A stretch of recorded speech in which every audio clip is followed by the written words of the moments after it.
সে অনেক কাল আগের কথা। মহেশপুর নামে ছোট্ট একটি গ্রাম ছিল। ওই গ্রামে বসবাস করত রামু নামে এক দরিদ্র কৃষক।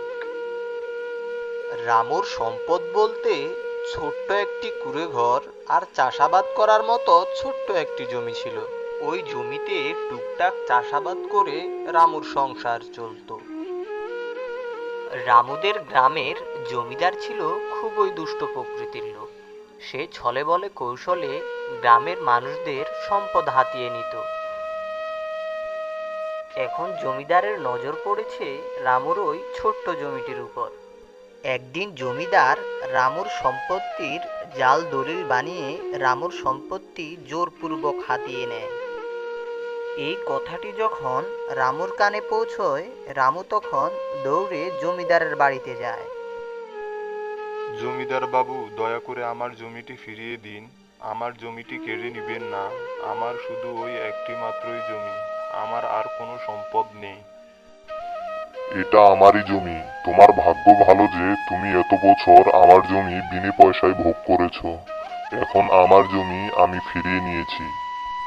যদি বেশি চালাকি করো তাহলে বিগত যে কয় বছর আমার জমি ভোগ করেছো তার মূল্য দিতে হবে তোমাকে। রামু বুঝতে পারল সে তার জমি আর ফিরে পাবে না। তখন সে জমিদার মশাইকে বলল, আপনি যদি আমার এই জমিটুকু নিয়ে নেন তাহলে আমার সংসার কি করে চলবে? আর আমার চাষাবাদ করার মতো জমি তো আর নেই। তোমার জন্য আমার কাছে একটি প্রস্তাব আছে। তুমি চাইলে আমার জমিটি চাষাবাদ করতে পারো, তবে শর্ত একটি। যা চাষাবাদ করবে তার অর্ধেক আমার আর অর্ধেক তোমার। ঠিক আছে জমিদার মশাই, আমি আপনার প্রস্তাবে রাজি। এরপর রামু তার জমিতে ধান চাষ করল। দীর্ঘ 6 মাস পর তার ধান বড় হয়ে গেল।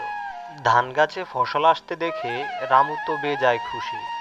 এরপর রামু বাড়ি গিয়ে তার স্ত্রীকে বলে, বউ, আমাদের ফসল যখন ঘরে তুলবো তার অর্ধেক বিক্রি করে আমাদের যা যা প্রয়োজন তা কিনবো, আর তোমার জন্য একটি নতুন শাড়ি কিনবো।